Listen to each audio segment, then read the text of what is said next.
여러분, 지난주에 말씀 기억하십니까? 지난주 설교 말씀 중에서 하나님은 우리의 모든 생각을 다 아신다고 말씀드렸습니다. 하나님은요, 우리의 모든 생각과 우리의 모든 체질과 우리의 모든 삶의 상황들을, 여건들을 다 알고 계십니다. 그런데 문제는 우리가 나 자신을 너무 몰라도 너무나도 모른다고 말씀을 드렸습니다.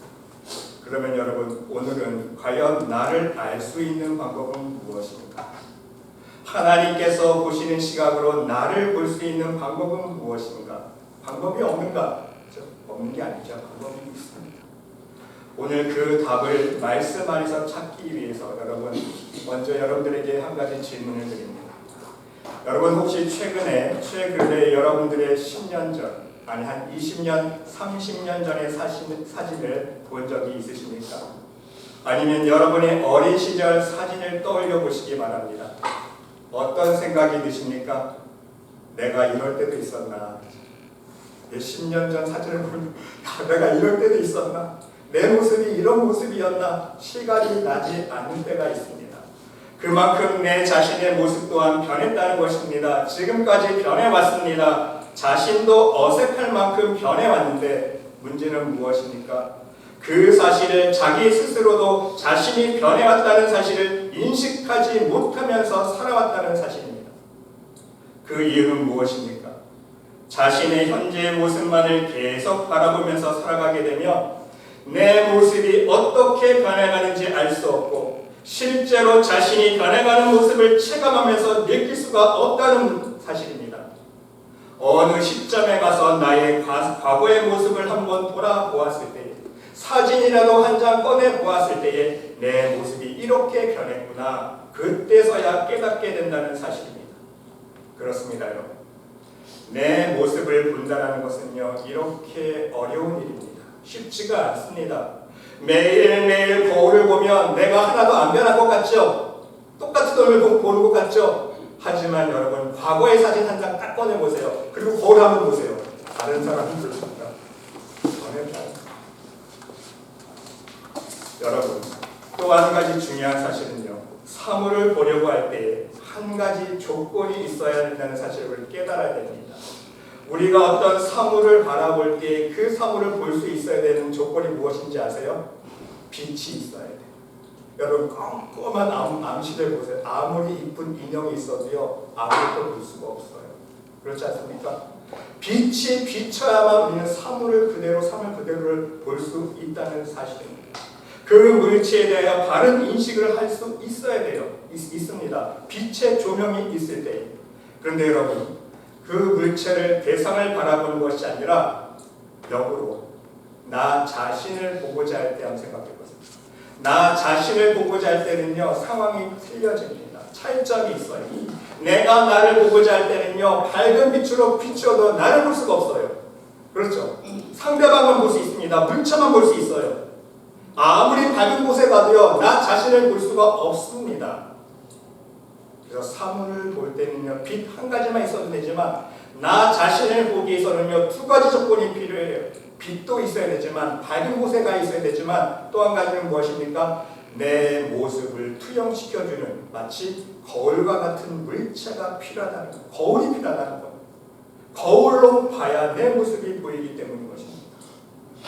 나의 겉모습을 비춰주는 거울이 있어야 내 얼굴이 어떻게 생겼는지, 내 얼굴에 무엇이 묻었는지 볼 수 있다는 말씀인 것입니다.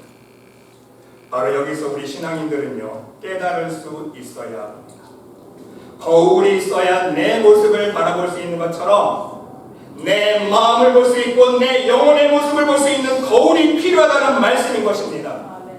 이 세대가 점점 악해집니다. 사람들의 영혼이 점점 죄로 물들어갑니다. 인간은 자기 자신의 모습을 그래서 볼 수 없게 되었다는 거예요. 마음의 양심이라는 거울도 더러워졌습니다. 우리 마음의 양심도 다 더러워지잖아요. 사람들 보세요. 이제는 양심이 없어집니다. 얼룩이 너무 심해져서 자신의 모습을 보지 못한다는 거예요. 자신의 영혼을 더럽히고 있는 죄가 얼마나 끔찍할 정도로 더러웠고 추한 모습인지 볼 수 없게 되었다는 것입니다. 그래서 자신의 모습을 바르게 판단하지 못합니다.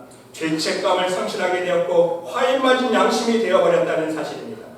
그래서 하나님께서 우리의 영적인 모습을 비춰보라고 보내주신 분이 누굽니까? 바로 예수님. 왜? 예수님은 빛이시잖아요. 아멘? 아멘. 빛이라. 나는 빛이야. 이 세상에 빛으로 왔다. 예수님은 이 세상에 빛으로 왔을 뿐만 아니라 말씀이신 예수님은 무엇입니까? 우리의 심령을, 우리의 영혼을 비춰볼 수 있는 거울이잖아요.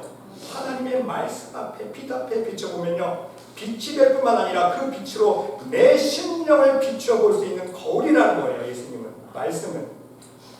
하나님은요, 바로 이 말씀이신 빛 되시고 거울 되신 예수님을 우리들에게 보내주셨어요. 우리의 영적인 모습을 좀 보라고. 그래야 회개할 수 있으니까. 자기 모습을 알아요. 그런데 문제는 무엇입니까? 예수님이란 말씀이란 거울에 비추어진 자신의 모습을 바라볼 때에 어떤 현상이 일어납니까? 정말 어처구니가 없는 일들이 벌어집니다.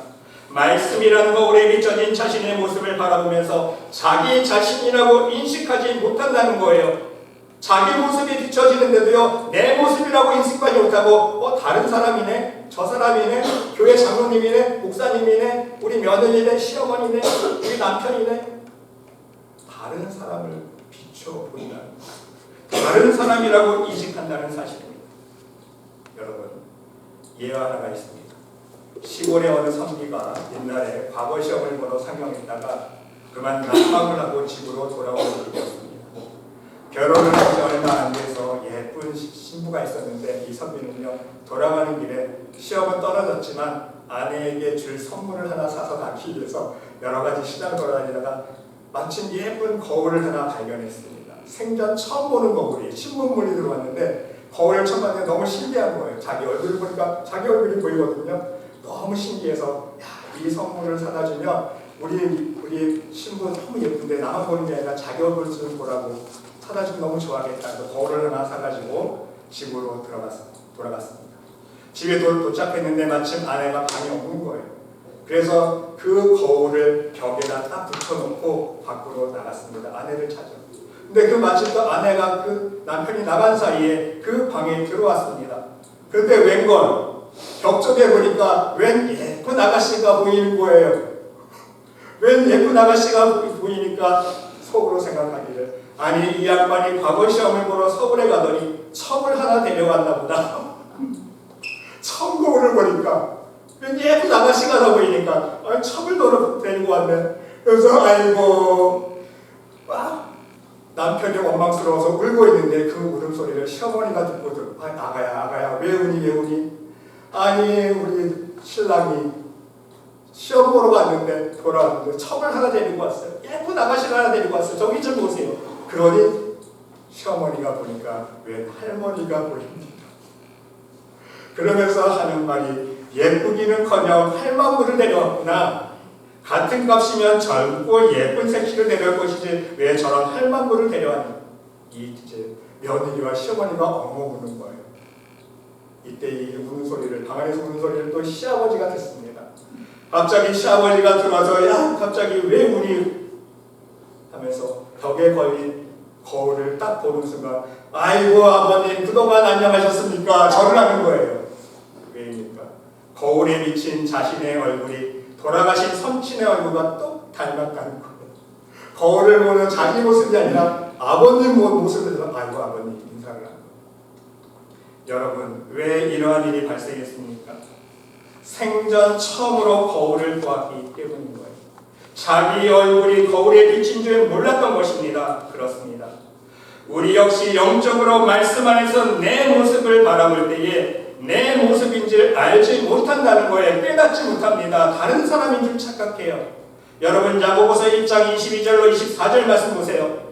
너희는 말씀을 행하는 자가 되고 듣기만 하여 자신을 속이는 자가 되지 말라. 누구든지 말씀을 듣고 행하지 아니하면 그는 거울로 자기의 생긴 얼굴을 보는 사람 같아서 제 자신을 보고 가서 그 모습이 어떠했는지를 곧 잊어버리거니와. 거울을 보고 자기 자신 보는데 금방 돌아서면 잊어버린다는 거예요. 말씀을 읽으면 말씀대로 행해야 되는데 돌아서면 또 잊어버린다는 거예요. 자기 자신의 모습을 비춰보기는 하는데 말씀의 거울에 비춰서 자신의 죄는 보이는데 설마 이 모습이 나의 모습이라고는 깨닫지 못한다는 거예요. 그것이 문제입니다. 그러니까 회개로 이어지지 않아요. 회개로 이어지지 않으니까 하나님의 말씀을 보고도 순종의 삶을 살지 못한다는 거예요. 듣고 까먹고 말씀 보고 또 까먹고. 왜입니까?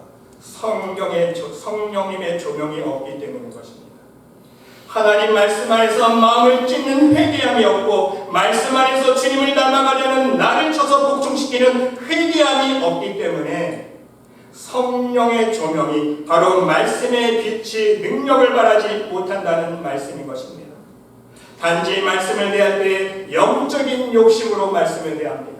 말씀을 대할 때 내 영적인 교만으로 말씀을 대합니다. 내 자랑만을 삼으려고 말씀을 대합니다. 이 세상 것을 응답받고 이 세상 것만 누리고 이 세상의 축복의 열매만을 얻으려는 욕심의 수건을 쓰고 말씀을 듣고 대하기 때문에 성령의 역사하심이 일어나지 않는다는 거예요. 성령의 역사하심은요 다른 게 아니에요. 회개 역사 아닙니까? 우리 심령이 찔러 쪼개어받는 회개 역사가 성령의 역사인 거예요. 여러분 고린도후서 3장 18절 말씀 보면 우리가 다 수건을 벗은 얼굴로 거울을 본 것 같이 그랬어요. 수건을 벗고 나서 거울을 본 것 같이 주의 영광을 보면 주의 영광을 보기 위해서는요 수건을 벗어야 된다는 거예요. 아멘? 아멘. 수건을 쓴 채 아무리 거울 보세요. 나도 안 보이고 주님의 영광도 안 보이고 하나님도 안 보이고 하나님 나라도 안 보이는 거예요. 이해가 되시죠? 이 말씀처럼요 우리의 교만과 욕심의 수건을 벗기 위한 목적으로 먼저 말씀을 대할 수 있어야 된다는 사실입니다. 오직 회개의 수단으로 내 영혼을 정결케 하는 목적으로 말씀을 대할 수 있어야 합니다. 그래야 말씀 안에서 역사하시는 성령님의 조명과 능력을 체험할 수 있게 되고 우리 심령이 찔러 쪼개어맞는 성령의 역사가 일어나는 거예요. 여러분 인간은 욕심으로 선악과에 손들리지 않았습니까? 하나님께서 창조하신 아담과 하와는요 첫사람 아담 욕심으로 선악과에 손을 대었습니다. 그래서 그 죄의 열매로 사망과 죄와 사망의 열매를 맺게 되었다는 사실입니다. 그러기에 이제 하나님이 우리들에게 원하시는 것은 무엇입니까? 깨끗하고 정결한 손으로 생명나무이신 예수님께 손을 댈 수 있어야 되는 거예요. 예수님이란 생명나무에 열린 생명의 열매를 따먹기 위해서는요 더러운 손을 먼저 깨끗이 씻어야 돼요. 내 세상 욕심, 내 교만, 내 자랑을 버리고 오직 간절히 하나님의 구원의 은혜만을 간구하는 믿음으로 생명나무에 손을 댈 수 있어야 된다는 말씀인 것입니다. 여러분, 부디 여러분 모두 하나님 말씀을 대할 때에 나의 영을 찔러 쪼개는 회개의 도구로만 사용할 수 있으시기를 바랍니다. 욕심으로 대하면 안 돼요. 내가 말씀 열심히 읽고 열심히 기도해서 응답받아야지 이게 아니에요. 말씀을 대해야 됩니다. 오직 내 영을 찔러 쪼개는 하나님의 회개 도구로만 사용할 수 있어요. 그래서 하나님 말씀 자체가 뭐라 했어요? 하나님의 말씀은 살았고 운동력이 있어. 좌우에 나서 어떤 검보다도 예리하여 우리의 혼과 영과 및 관절과 구슬을 찔러 쪼갠다 그랬어요. 성령의 검이기 때문에. 그리고 하나님의 말씀에 대할 때에 온전한 믿음으로만 대할 수 있어요. 하나님의 구원의 은혜만을 간구하는 믿음으로만 대할 수 있으시기를 바랍니다. 그럴 때 역사가 일어나는 성령님께서 나의 모습을 바로 볼 수 있도록 조명해 주신다는 말씀인 것입니다. 사도 바울이 하나님의 빛 앞에 섰을 때에 점점점 은혜를 받으면 받을수록 어떻게 내 모습이 비춰집니까? 내가 잘났네. 이 정도면 괜찮네. 그게 아니잖아요. 은혜를 받으면 받을수록 내가 하나님 앞에서 죄인 중에 죄입니다. 이게 성령의 역사입니다. 자기의 모습을 똑바로 보잖아요. 깨닫잖아요. 고백하게 되잖아요. 이게 성령의 역사인 거예요. 내가 과거에는 하나님의 은혜의 빛 밖에 있었을 때는 내가 잘났고 내가 제일 잘 나가는 사람이고 내가 제일 좋은 가문의 자손이고 제일 훌륭한 학문을 공부했고 제일 잘난 사람인 줄 알았는데 제일 똑똑한 사람인 줄 알았는데 하나님의 은혜의 빛 안에 들어와 보니까 내가 제일 못난 사람이야. 자기 죄가 보이기 시작하는 거예요. 지금 말씀의 거울 속에 비춰진 모습이 내가 미워하는 사람의 모습이 아니라, 내 남편의 모습이 아니라, 내 아내의 모습이 아니라, 나를 괴롭게 하는 원수 같은 사람의 모습이 아니라, 내가 비판하고 비난하고 있는 사람의 모습이 아니라 바로 내 모습인 것을 깨닫고 볼 수 있게 된다는 말씀인 것입니다. 그리고 여러분, 자신을 볼 수 있는 또 하나 방법이 있습니다. 그것은 다른 사람을 통해서 볼 수 있는 것. 하나님의 말씀을 통해서 내 자신의 모습을 볼 수 있는 게 1차원적 가장 근본적인 방법이라면 우리는 우리의 삶 속에서 또 하나 방법의 지혜를 찾아야 돼요. 그것이 무엇이냐면 바로 다른 사람을 통해서, 제3자를 통해서 내 모습을 알 수 있어야 됩니다. 여러분, 한번 여러분의 주위의 사람들이 여러분들에게 대하는 모습을 가만히 살펴볼 수 있으시기를 바랍니다. 사람이라면 모두가 느끼지 않습니까? 나를 대하는 상대가 진정 나에게 호감을 가지고 진실함과 사랑을 가지고 밝은 모습으로 대하고 있는지, 아니면 불편한 마음으로 얼굴을 찡그리는 모습으로 대하고 있는지 사람은 다 느낀다는 거예요. 심지어 말 한마디만 들어보아도 내 그 목소리를 통해서 우리는요, 나를 대하고 있는 사람이 나를 어떻게 대하고 있는지 느낄 수 있다는 것입니다. 짜증나는 마음으로 대하고 있는지, 신경을 내면서 대하고 있는지, 기쁨으로 기분 좋게 대하고 있는지 다 느낀다는 것입니다. 그렇습니다. 여기서 중요한 사실은 무엇입니까? 상대의 반응을 보면서 나를 볼 수 있는 지혜가 있어야 된다는 사실입니다. 나를 대하는 사람의 음성이 친절하며 내가 그 사람에게 친절하게 대했구나 생각하고, 그렇게 생각하고 있었어요. 반대로 무엇인가 삐뚤하게 나오며 내가 그 사람에게 삐뚤하게 대했구나 판단하시고 회개할 수 있으시기를 바랍니다. 여러분, 상대방 원망할 것 없습니다.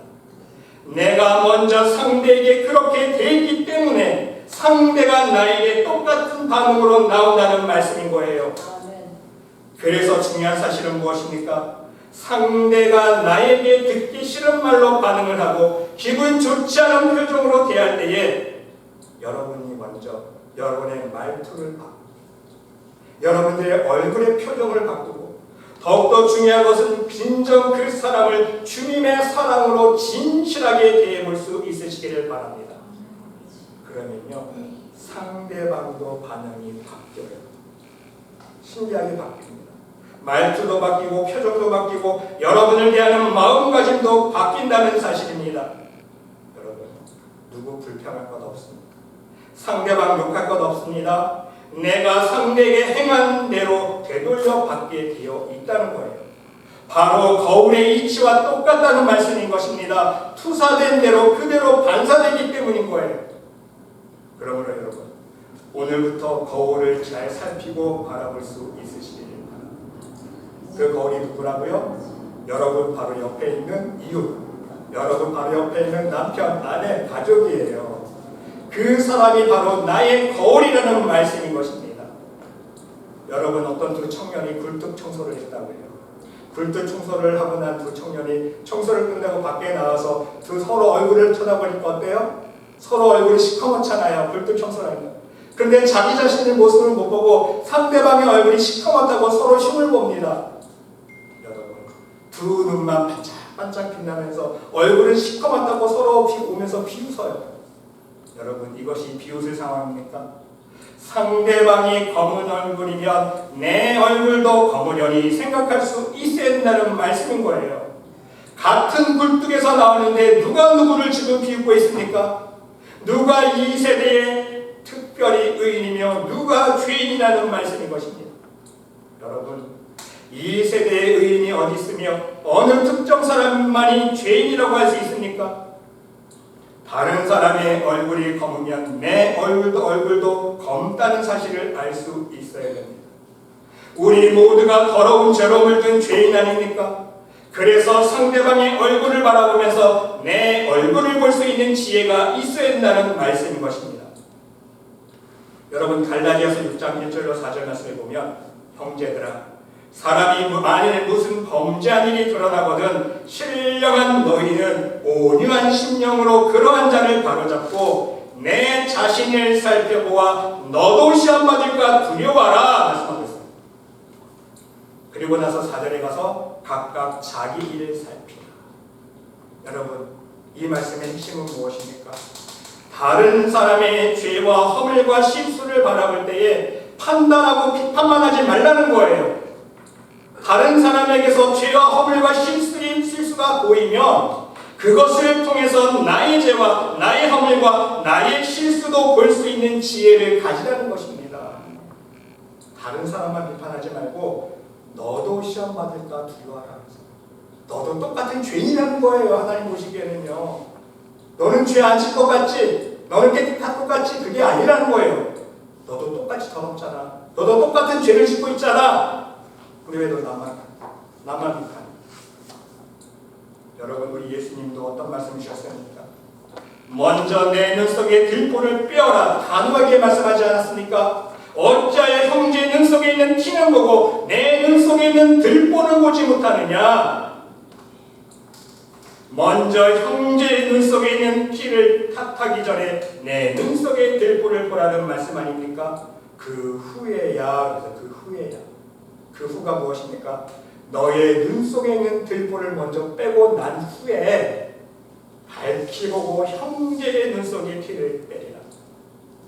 먼저 내 죄를 회개하고 내 안에 있는 교만의 들보, 욕심의 들보, 신경질의 들보, 미움의 들보를 먼저 빼내야 상대방에 있는 작은 피를 씻어줄 수 있는 사랑의 사람, 능력의 사람이 될 수 있다는 말씀 아닙니까? 여러분, 끝으로 중요한 것이 하나 남았습니다. 끝으로 우리는요, 성경 말씀을 읽을 때 그 성경 말씀 속에 나오는 우리의 믿음의 선조들이 있잖아요. 조상들이 있잖아요. 믿음의 인물들이 있습니다. 그 성경의 교훈들을 보면서 나를 볼 수 있어야 돼요. 나의 인생과 삶이 진정한 생명의 길로 가고 있는지 사망의 길로 가고 있는지 볼 수 있어야 된다는 말씀인 것입니다. 여러분, 오늘 본문 말씀 보세요. 하나님의 뜻을 저버리고 불순종하면서 죄악된 길로 간 사람들 어떻게 됐습니까? 멸망받았다고 말씀하고 있지 않습니까? 하나님은 오늘 본문 말씀을 통해서 거울 삼으라고 말씀하고 있습니다. 7절 말씀 보세요. 그들 가운데 어떤 사람들과 같이 너희는 우상 숭배하는 자가 되지 말라 그랬어요. 우상 숭배하면 너희들 멸망받을 거야. 여러분, 오늘날 여전히 말씀의 거울을 바라보지 못하고 얼마나 많은 사람들이, 심지어 얼마나 많은 신앙인들이, 교회에 출석하고 있는 사람들이 우상을 섬기며 살아가고 있습니까? 교회에 나온다고 하나님만 섬기는 게 아니에요. 여러분, 솔직히 바라보세요. 남 볼 거 없습니다. 솔직히 내 자신 한번 돌아보세요. 내가 지금 교회 나와서 예배드리고 하나님을 믿고 있다고 하지만 내 마음속에 우상이 없습니까? 하나님보다 더 사랑하는 건 있잖아요. 왜 없어요? 저도 있는데. 돈을 더 사랑하잖아요. 자식을 더 사랑하잖아요. 세상 것 더 좋아하잖아요. 자동차 더 좋아하고 좋은 백 좋아하고. 그게 다 우상 아닙니까? 8절 말씀 보세요. 어떤 사람들이 음행하다가 하루에 23,000명이 죽었나니 우리는 그들과 같이 음행하지 말자. 여러분, 오늘날에도 많은 사람들이 여전히 음행에 빠져 하나님 앞에 죄악된 삶을 살아가고 있습니다. 여러분, 한국을 보세요. 한국 젊은이들 보세요. 조건만 나면 기본이고요. 클럽에서 매일 원나잇 하는 사람들이 많아요. 클럽 가서 그냥 하루 만나서 잠자리 가고 헤어지고 말빨 묻지만 즐기고 끝나는 거예요. 동성연애와 동성결혼도 마찬가지 아닙니까? 바로 하나님 앞에서 우리가 음행의 도가 지나쳐서 생긴 열매들 아닙니까? 우리의 삶의 현실인 거예요. 9절 말씀 보세요. 어떤 사람들이 주를 시험하다가 뱀에게 멸망하였나니 우리는 그들과 같이 시험하지 말자 그랬어요. 여러분, 오늘날에도 교회에는 출석하고 있지만 얼마나 많은 신앙인들이 불신앙적인 자세로 하나님을 시험하는 기도를 드리고 있지 않습니까? 하나님을 자기가 조정하려고 해요. 하나님, 이거 응답하지 않으면 저 교회 떠날 거예요. 저 하나님 안 믿을 거예요. 하나님 시험하는 거예요. 10절 말씀 보세요. 어떤 사람들이 원망하다가 멸망시키는 자에게 멸망하였나니 너희는 그들과 같이 원망하지 마. 말씀 그대로 아닙니까? 하나님을 시험하는 기도를 드리고 자신이 원하는 대로 응답이 없으면 그 결과는 무엇입니까? 그 다음 단계는 하나님을 원망하는 죄를 죄를 범하게 된다는 사실입니다. 하나님을 원망하게 하다가 결국은 내 삶도 망가지고 내 육신도 망가지고 내 영혼도 망하게 된다는 사실인 거예요. 그래서 원망하지 말라고 말씀하고 있습니다. 여러분, 오늘부터 하나님의 눈으로 여러분의 모습을 바라볼 수 있는 영적인 사람이 될 수 있으시기를 바랍니다. 하나님께서 우리의 모습을 똑바로 보라고 허락해 주신 하나님의 말씀을 통해서 하나님 앞에서 불순종해온 여러분들의 죄의 모습을 발견해 나갈 수 있으시기를 바랍니다. 하나님께서 주님의 십자가의 사랑 안에서 허락하여 주신 여러분의 형제와 이웃과 가족들을 바라보면서 그 가족만 원망하지 말고 탓하지 말고 여러분의 부족하고 연약한 모습을 한번 발견해 볼 수 있으시기를 바랍니다. 하나님께서 믿음의 선배들을 통해서 알려주신 신앙의 사건들을 통해서 또한 여러분들의 삶 속에 일어나고 있는 매일매일의 사건들을 통해서 여러분의 신앙의 열매를 한번 점검해 볼 수 있으시기를 바랍니다. 우리는 모두 진정 하나님의 말씀으로 돌아가서 진지하게 나의 참된 모습을 찾아야 하기 때문인 것입니다. 십자가 안에 감추어진 나 자신의 모습을 발견할 수 있을 때에 주님 안에서 나의 참 모습을 보고 깨달을 수 있을 때에 우리는 그 은혜에 감사하며 겸손하게 또한 담대한 믿음으로 천국의 길, 그 생명의 좁은 길로 걸어갈 수 있기 때문인 거예요. 여러분 명심하세요. 내 자신을 발견할 수 있어요. 내가 얼마나 더럽고 추하고 벌어지만도 못한 사람인데 이러한 나를 하나님께서 나를 사랑해 주셨구나. 이러한 자에게, 나 같은 사람에게, 이렇게 못난 사람에게 하나님께서 은혜 베풀으셔서 주님을 믿는 믿음의 선물을 주시고 그 믿음으로 오늘 하루를 살아가게 하셨구나. 얼마나 감사합니까? 그러면요, 원망할 것도 없고 실망할 것도 없고 나만할 것도 없어요. 여러분, 아직도 여러분의 마음속에 하나님과 사람에 대한 불평과 원망이 남아있습니까? 그 이유가 뭔지 아세요? 나 자신의 모습을 모르기 때문인 거예요. 왜? 내 죄를 모르고 내 허물을 모르기 때문에 하나님만 원망하고 사람만 원망하는 거 아닙니까? 내 모습을 안다면 내가 회개해야죠. 하나님 원망할 거 없고 사람 탓할 거 없어요. 아직도 여러분 마음속에 절망하고 낙심하고 있는 마음이 있으십니까? 바로 내가 내 믿음의 수준을 아직 모르고 있기 때문 아닙니까? 그 원인이 아직까지 세상 것만 추구하며 살아가는 내 믿음의 연약함이 있다는 거예요. 하나님 나라를 바라보지 못하고 하나님 나라의 상급과 멸관을 바라보지 못하고 하늘의 소망을 바라보지 못하고 이 땅의 것만 바라보고 이 땅의 것만 구하고 찾기 때문에 절망하고 낙심하는 마음이 생기는 거 아닙니까? 솔직히 하나님 나라를 바라보면요, 하늘의 상급을 바라보면요, 이 세상 것 아무 의미가 없잖아요. 그것을 깨달아요. 여러분, 이제는 바른 거울을 볼 수 있으시기를 바랍니다. 화장할 때 거울만 보지 마시고 매일매일 말씀의 거울을 볼 수 있으시기를 바랍니다. 그리하여 여러분 눈앞에 예비되어 있는 하늘의 영광과 축복을 바라볼 수 있으시기를 바랍니다. 이것을 위해서 오늘 11절에서 이렇게 결론의 말씀을 주고 있습니다. 그들에게 일어난 이런 일은 뭐가 된다고요? 본보기가 되고 또 말세를 만난 우리를 어떻게 하기 위해서 깨우치기 위하여 기록되었느니라. 여러분, 개역 개정이 있는데 개역 성경 그 전 성경은 어떻게 되는지 아세요? 저희에게 당한 일이 거울이 되고 했어요. 거울이 되고. 본보기가 거울로 표현되어 있습니다. 거울 삼으라는 거예요. 그것을 비춰서 나를 바라보는 거 아닙니까? 또한 말세를 만난 우리로 우리의 경계로 기록하였느니라. 이 모든 세대의 말세 일어나를 보면서 이스라엘 백성들이 광야에서 당한 그 사건들을 보면서 거울 삼으라는 거예요. 이스라엘 백성들의 불신앙을 바라보면서 본보기를 삼고 거울을 삼아서 오직 믿음 잃지 않고 하나님 앞에 순종하는 믿음으로 살아가라는 말씀 아닙니까? 여러분, 여기서 중요한 것은요, 우리는 다 말세를 살아가고 있습니다. 오늘 본문에 기록된 것은 말세를 만난 우리를 깨우치기 위해서 말씀하고 있는데 지금 우리는 마지막 때 말세를 살아가고 있어요. 그렇지 않습니까? 여러분, 이 말세를 살아가고 있는 이 현실을 바라보면서 거울 삼을 수 있어야 돼요. 지혜로운 사람은.